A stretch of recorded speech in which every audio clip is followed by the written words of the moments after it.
Iran ने Israel के बिशेरबा शहर पर हमला किया और ये मिसाइल माइक्रोसॉफ्ट ऑफिस के पास जाकर गिरी है। तो वहीं दूसरी तरफ अमेरिका की तरफ से यह दावा किया गया कि ईरान मिसाइल बनाने के बहुत करीब है, परमाणु हथियार बनाने के बहुत करीब है और सिर्फ खामनेई के आदेश का इंतजार है। महिमा, इस पर और क्या अपडेट सामने आ रही है? पहले तो बिशेरबा की बात कर लेते हैं, जो आपने जिससे शुरुआत की।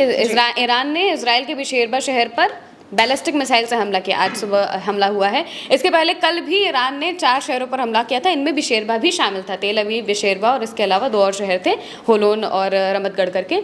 ये इन 4 शहरों पर कल हमला हुआ था। लेकिन आज सुबह सुबह भी वहाँ पर बिशेरबा में हमला किया गया है, जहाँ पर बैलिस्टिक मिसाइल से हमला हुआ। और ये जो मिसाइल है, ये माइक्रोसॉफ्ट के ऑफिस के नज़दीक जाकर गिरी और इसके बाद फिर काफ़ी अफरा तफरी मची है। अब देखिए, कल भी इसराइल की तरफ से कहा गया था कि उनके एयर डिफेंस सिस्टम के लिए बहुत बड़ी चुनौतियाँ अब सामने आने लगी हैं, क्योंकि जो ईरान की बैलिस्टिक मिसाइल्स हैं वो इतनी ताकतवर हैं कि वो सीधे भेद दे रही हैं एयर डिफेंस सिस्टम को और वहाँ पर काफ़ी ज़्यादा नुकसान पहुँचा रही है।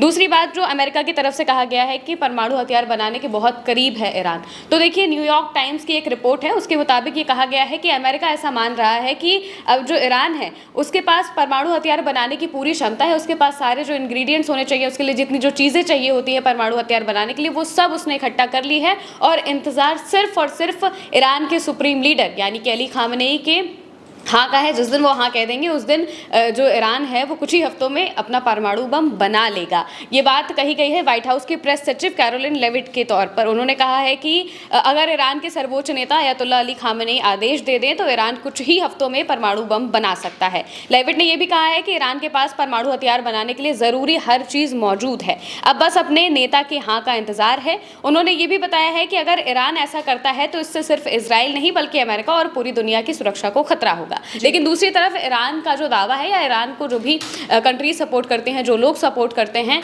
वो हिजबुल्लाह की तरफ से भी ये बयान दिया गया है। हिजबुल्लाह ने कहा है कि ईरान के पास पूरा हक है कि वो अपना पीसफुल न्यूक्लियर प्रोग्राम जो है वो चालू कर सके, पीसफुल न्यूक्लियर प्रोग्राम जो है वो अपना बना सके, अपना उसके पास एटॉमिक बॉम्ब हो, इसकी वो पूरा हक रखता है। लेकिन दूसरी तरफ जो चीज़ अमेरिका को गलत लगती है, उसे लगता है कि पूरी दुनिया को गलत लगनी चाहिए। ये बात अमेरिका की, ये पॉलिसी उसकी यही रहती है कि अगर हमें कुछ गलत लग रहा है तो पूरी दुनिया को यही लगना चाहिए कि वो चीज़ गलत है। वो गलत है या नहीं, ये तो अपनी अलग बात है। लेकिन अमेरिका की तरफ से ये साफ साफ अभी दावा किया गया है कि ईरान जो है वो बहुत करीब है न्यूक्लियर हथियार बनाने के, और इससे इजराइल और उसके इजराइल के अलावा जो बाकी देश हैं उन पर भी खतरा हो सकता है। ये कैसे हो सकता है ये उन्होंने नहीं बताया कि अगर ईरान न्यूक्लियर बॉम्ब बना लेगा तो उससे दूसरे देशों को कैसे खतरा होगा। इजराइल का चलिए मान लेते हैं कि ईरान के जो पहले के लीडर्स रहे हैं वो काफ़ी बार ये दावा कर चुके हैं, काफ़ी बार ये धमकियाँ दे चुके हैं कि हम अगर बनाएंगे तो हम सबसे पहले इजराइल को ख़त्म करेंगे। ये बात वो बहुत बार धमकियों में कह चुके हैं और इसी बात से इजराइल ने इसी को अपना आधार बनाते हुए ये हमला भी किया था। उसने यही कहा था कि अगर ईरान न्यूक्लियर बॉम्ब बना लेगा तो हमें बहुत दिक्कत हो जाएगी और ऐसा हो सकता है कि ये बना रहा है।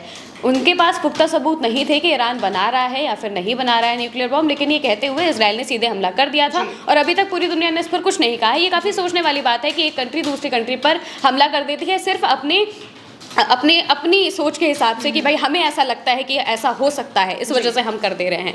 तो ये काफ़ी सोचने वाली बात है। वहीं अब अमेरिका की तरफ से ये बात कह दी गई है कि ईरान बहुत करीब है बनाने की, यानी कि उसके पास जो भी चीज़ें ज़रूरी होती है, यूरेनियम ले लीजिए या फिर और जो चीज़ों की ज़रूरत होती है, वो सारी चीज़ें ईरान ने इकट्ठा कर ली है। और जिस दिन अली खामनेई बोल देंगे कि अब आपको बनाना चाहिए प्रोग्राम, तो वो सीधे अपना न्यूक्लियर बॉम्ब बना लेंगे। बिल्कुल। और देखिए, इसी बीच इजराइल के जो प्रधानमंत्री हैं नेतन्याहू, उन्होंने ये दावा किया है कि ईरान के जो परमाणु ठिकाने हैं उन पर हमला किया जाएगा, जिसमें वो फोर्डो प्लांट भी शामिल है, जिसके बारे में हमने कल भी बात की थी। और वो फोर्डो प्लांट बताया जाता है कि ज़मीन से काफ़ी नीचे है और उस पर यह कहा जा रहा था कि अमेरिकी हथियारों से ही उस पर हमला जो है वो पॉसिबल हो पाएगा, ऐसा बयान भी आ रहा है। बिल्कुल। अगर नेतन्याहू तो ये बार बार वो कह ही रहे हैं कि हम उनके हर एक न्यूक्लियर प्लांट को ध्वस्त कर देंगे, उनको किसी भी तरह से एटॉमिक पावर बनने नहीं देंगे, उनको एटॉमिक बॉम्ब जो है वो बनाने नहीं देंगे किसी भी तरह से। वो बार बार ये बात कहते हुए नजर आते हैं और वो ये भी कह रहे थे कि खामनेई की हत्या से ये युद्ध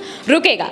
जो इजराइल चाहता है वो यही चाहता है कि हम किसी भी तरह से ईरान को एटॉमिक पावर ना बनने दें, उनके न्यूक्लियर प्रोग्राम को शुरू ना होने दें और जो न्यूक्लियर बॉम्ब है वो ना बनाने दें। इसी वजह से ये बार बार दावे भी कर रहे हैं कि हम ख़त्म कर देंगे या फिर वो पूरी तरह से ध्वस्त कर देंगे। पहले भी कल भी एक इजराइल के एक अधिकारी ने यह दावा किया था कि उन्होंने बुशहर जो प्लांट है वहाँ पर उन्होंने हमला कर दिया था, लेकिन बाद में फिर उन्होंने सफाई दी कि नहीं ऐसा हमने नहीं किया, क्योंकि फिर बाद में रशिया और दूसरे देश इसको लेकर उतर आए थे सामने कि भाई अगर आप ये यहाँ पर करेंगे, बुशहर पे करेंगे, तो इससे चेरनोबिल जैसी तबाही पूरी दुनिया में आ सकती है, क्योंकि पास में ही समुद्र है, समुद्र का पानी अगर वहाँ तक अगर रेडिएशन पहुँच जाता है या बहुत सारी चीज़ें होती है तो रिसाव होगा, तो बहुत बड़ी तबाही एक देखी जाएगी वहाँ पर।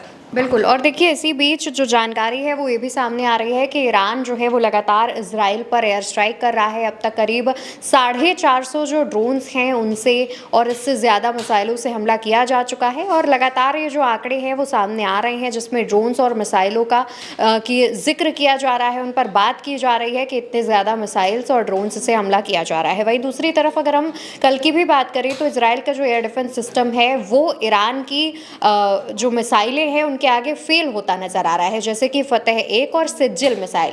ये वो कारगर मिसाइल है जो कि इतनी ज़्यादा स्पीड से अटैक कर रही हैं कि ईरान का एयर डिफेंस सिस्टम उन्हें डिटेक्ट ही नहीं कर पा रहा है, उनके रडार पर ये मिसाइलें भी नहीं आ पा रही हैं। इसके अलावा महिमा कोई और भी जानकारी अपडेट? देखिए अभी अगर बात करें तो न्यूक्लियर प्रोग्राम की हम जिस तरह से बात करते हैं, तो ईरान का क्या न्यूक्लियर प्रोग्राम है उसके बारे में आपको एक थोड़ी सी संक्षेप में बता देते हैं कि 4 ऐसी जगहें हैं जहां पर ईरान का न्यूक्लियर प्रोग्राम की चीज़ें मौजूद हैं। जैसे कि एक तो फोर्डो की बात की थी, जहां पर जो क्या कहते हैं सेंट्रीफ्यूज का इस्तेमाल करके यूरेनियम को 60% तक एनरिच किया जाता है, और उसके बाद फिर अगर वो 90% तक एनरिच हो जाता है तो उससे आप बॉम्ब बना सकते हैं, ये यूरेनियम को एनरिच करने का। तो ये पूरा प्लांट है वहाँ पर, जो कि फोर्डो जब हमने नाम लिया था फोर्डो का, तो वो ईरान का ऐसा दावा है कि वो 200 फीट नीचे ज़मीन के उन्होंने पूरा उसको रखा है, ताकि वहाँ पर अगर कोई हमला कर सकता है तो इजराइल बिल्कुल नहीं कर पाएगा। इजराइल की जो ताकत है या फिर उनके पास जो टेक्नोलॉजी है, जो मिसाइल्स है, उनके हमले से फोर्डो को कुछ नहीं होगा, लेकिन अगर अमेरिकी हथियारों से किया जाता है तो उसे नुकसान पहुँचेगा।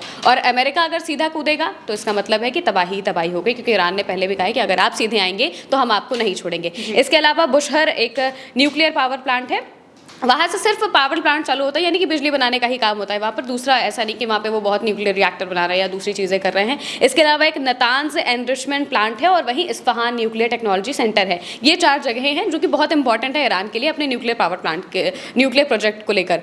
तो ये 4 जगहें बहुत ज़रूरी है, और इनमें से किसी पर भी हमला होता है तो ईरान पूरी तरह से बौखला जाएगा। जैसे कि बुशहर पर हुआ था तो रशिया भी सामने आया था, क्योंकि बुशहर प्लांट को रशिया ने ही बनाया था, तो उन्होंने कहा था कि भाई आप यहाँ पे मत करिए, क्योंकि वहाँ पे रशिया के लोग भी काम कर रहे थे और वहाँ पर अगर कुछ होता है तो रेडिएशन होगा, बहुत सारी चीज़ें होंगी। इसके अलावा फोर्डो की जैसे अभी बातें सामने आ रही थी कि फोर्डो में अमेरिका की ये प्लानिंग है कि वो जिस तरह से अपने फाइटर जेट्स प्लांट कर रहा है मिडिल ईस्ट में अपने मिलिट्री बेसिस पे, उसकी यही प्लान है कि अगर चीज़ें एस्केलेट होगी तो वो सीधे फोर्डो पे सबसे पहले हमला करेगा, क्योंकि फोर्डो में ही मेन जो न्यूक्लियर बॉम्ब बनाने की जो चीज़ें हैं वो वहीं पर मौजूद है, और वो ज़मीन से काफ़ी नीचे है। तो ईरान का ईरान इस चीज़ को लेकर तो बहुत संतुष्ट है कि भाई वहाँ पर कोई हमला कर नहीं पाएगा, और करेगा तो फिर बहुत बुरा उसका अंजाम भी उसे देखने को मिलेगा।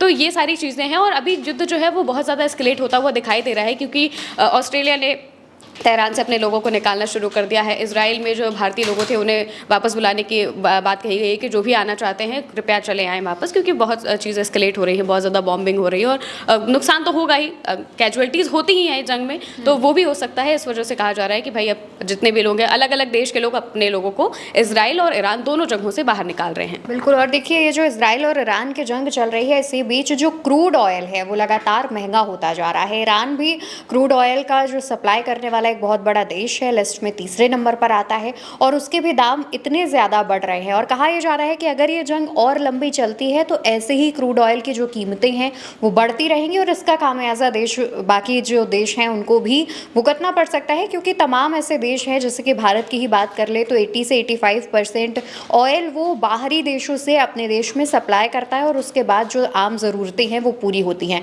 तो ऐसे में अगर क्रूड ऑयल के दाम बढ़ते हैं, कच्चे तेल की कीमतें बढ़ती हैं, तो इसके बाद इसका असर आम लोगों की जेबों पर भी देखने को मिलेगा। फिलहाल हमारी लगातार ईरान इजराइल के बीच चल रही जंग की हर एक अपडेट पर नजर बनी हुई है। इसके अलावा कोई भी खबर सामने आती है तो उल्टा चश्मा यूसी की तरफ से आप तक जरूर पहुंचाई जाएगी। याद से चैनल को सब्सक्राइब कर लीजिएगा। नमस्कार।